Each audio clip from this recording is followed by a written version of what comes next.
Archiver is made possible by a grant from the Kansas Humanities Council and is part of the Fountain City Frequency family of podcasts.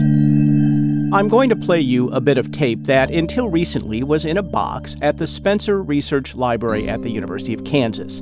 Archiver historian Virgil Dean found it.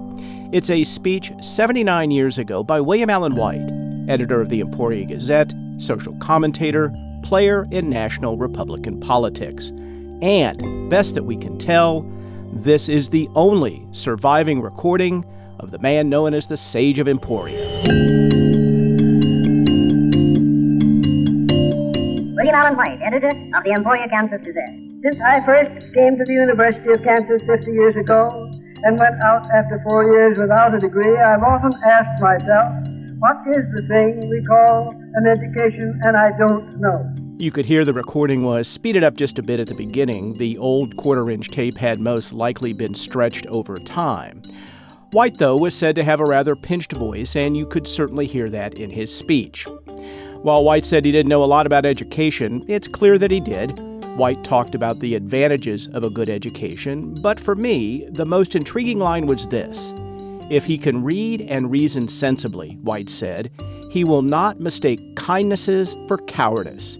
Seems like something we should be talking about now. And so we will. The podcast is Archiver, the episode, the most powerful newspaperman in Kansas history, me. I'm your host, Sam Zeff. Before I play you the speech, a little context. White was speaking on November 2nd, 1938, at a gala celebrating the 75th anniversary of KU. It was a nationally broadcast speech, originated by WREN, the KU radio station at the time, and picked up by the NBC Blue Network. It was front-page news in the Lawrence Daily Journal-World, sharing space with the Civil War in Spain, the Japanese invasion of China, and the 16th annual potato exhibit at the Lawrence Armory. It was such a big deal that the local Western Union office stayed open late to receive the congratulatory telegrams. I asked Archiver historian Virgil Dean about how he discovered the tape and what it means to actually hear White's voice. Actually, I started looking into it because I was thinking about pushing a William Allen White episode with you for Archiver about a year ago, I think it was, and decided to check and see again if there was a recording of White's voice, because I had not heard there was one.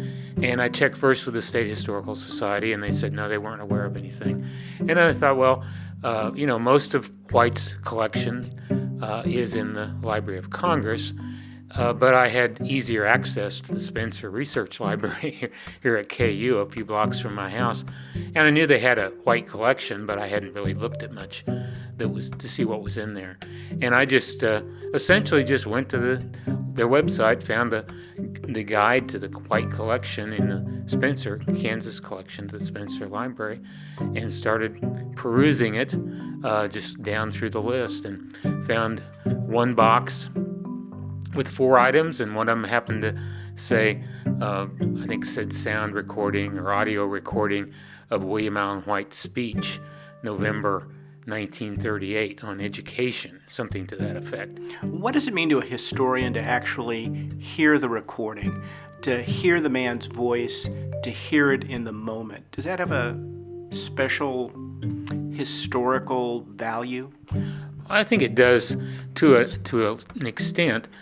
Prior to this, even one of White's biographers, or his most recent biographer, Sally Griffith, who I contacted, said she was not familiar with the tape, had not found that, and was under the impression from contemporary accounts that White spoke in a kind of high-pitched voice.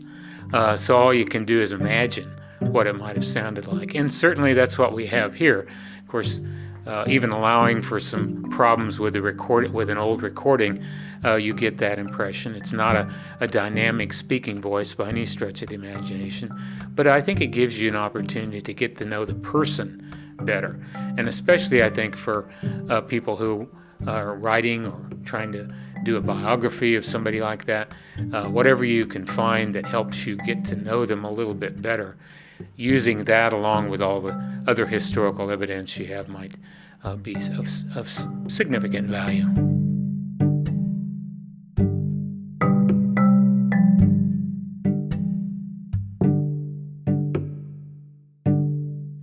I'm going to play you most of the rest of his speech now. It was only about 5 minutes, part of a much longer program. Early in the speech, White had, frankly, some pretty boilerplate education ideas. Someone should be able to read 50 pages of a serious book and then write a cogent retelling with correct spelling and proper punctuation. All right. But then the speech turns thoroughly thought-provoking. White suggests that education leads to civility and even kindness. With this capacity for trained attention and coordinated comprehension of what one has read as evidenced by the ability to retell it in his own words, a man may go as far as he wants to go in exploring the entire realm of human knowledge.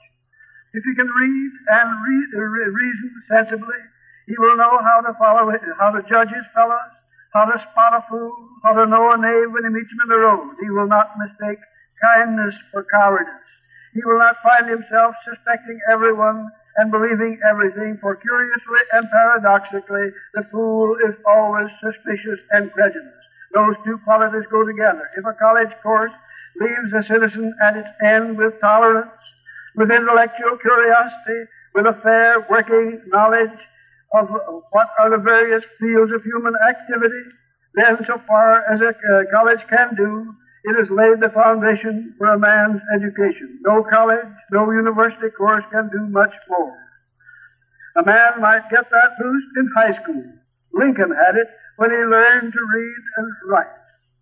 With the capacity for trained attention and a habit of intellectual curiosity, the student who leaves college or high school even will begin to get an education which will develop survival qualities within whatever environment his ambition may lead him.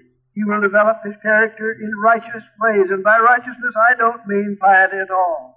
I mean the habit of just thinking and fair living with his fellow men. In these days when we are watching the debacle of a world that was too acquisitive, we may begin to realize the need of judgment and fair living. If education establishes in man good intellectual habits, he will perforce set up a philosophy that will bring him happiness. If we know the laws, for instance, of any place or any time, we may well hope to understand, through experience reacting upon accurate information, the greater laws of life and nature. Then expanding education may lead us to some vague but sound and solemn sense that behind the laws which we know, all laws, human and natural, there is the greater law, the law of the law. That force which in the long run through the centuries, epochs, and ages makes for human progress. It was the strength of that law in the heart of the great Hebrew prophet which proudly proclaimed his faith that underneath are the everlasting arms.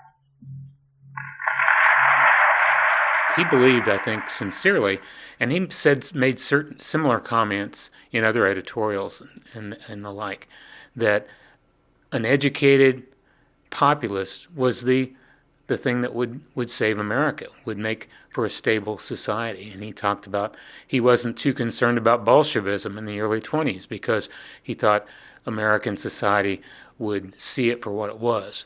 Communism would be kind of the same way. Not that they couldn't be threats, in White's opinion, but that America would close the door on them if people would look at things reasonably and think about the issues and be informed about the issues. I just want to highlight something that I just read and ask you specifically about it. He will not mistake kindness for cowardice.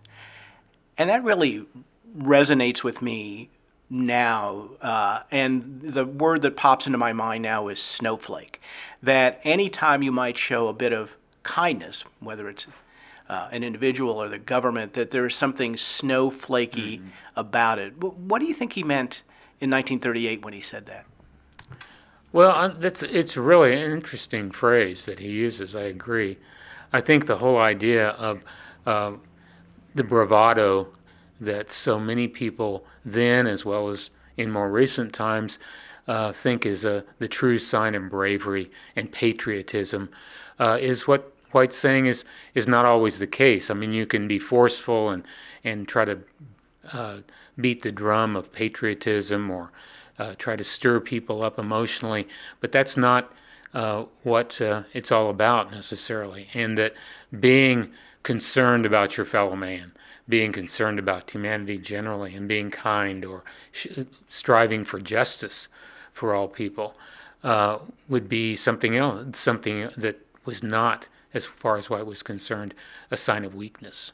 I think that's the idea. You can be strong and still be kind, be compassionate, and probably reflecting to a great extent on Hitler, Mussolini, the appeal of these kinds of this kind of mass appeal of these kind of leaders.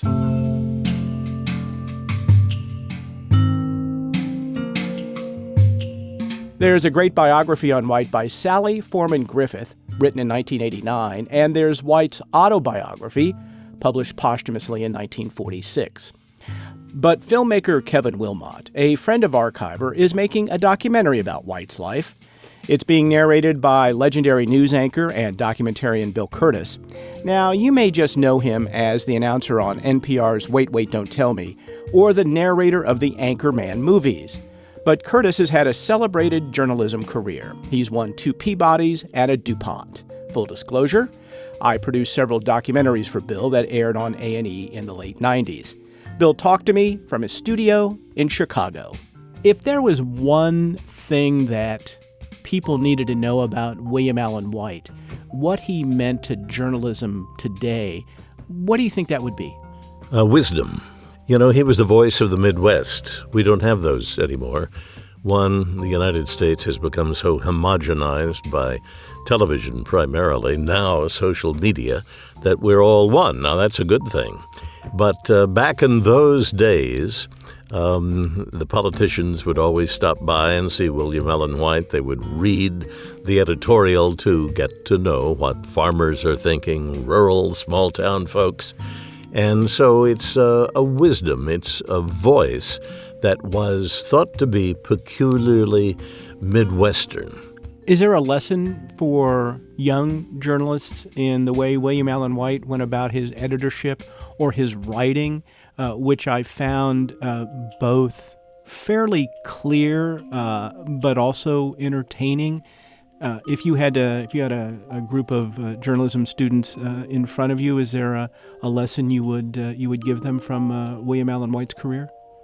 I think that's a good summary. It's simple, very clear, a good declarative sentence, so that you do not miss the point. There is no fine writing that you're trying to impress somebody with.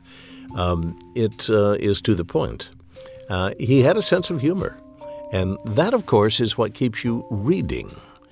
You can have a structure of pure facts and provide, the journalistic exercise of informing people, but who's going to read it?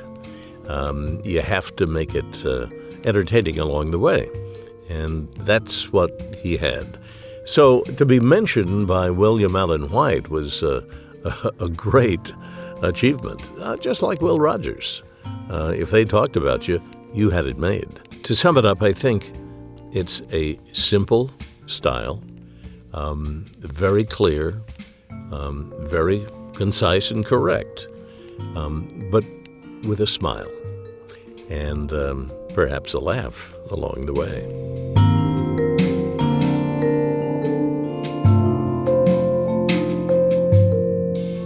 Wit, wisdom, sage, all William Allen White writing qualities, but there was passion too. Dip your pen into your arteries and write, he said.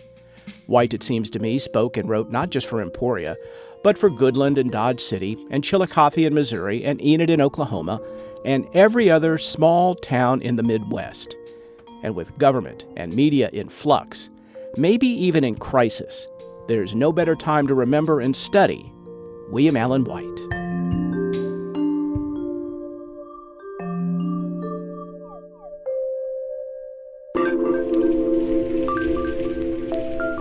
That's Archiver, the podcast is produced by Matt Hodap in the studios of KCUR 89.3 in Kansas City and is made possible by a grant from the Kansas Humanities Council. Archiver is a co-production of Fountain City Frequency and Do Good Productions, where Nancy Seelan is executive producer. You can see lots of pictures of William Allen White at FountainCityFrequency.com. My thanks to Kathy Lafferty and Christopher Banulos of KU Spencer Research Library, and to Bill Curtis for sharing his thoughts. And if you like the podcast, make sure to leave a review on iTunes. For my favorite Kansas historian, Virgil Dean, I'm Sam Zeff, and I'll see you on the next Archiver.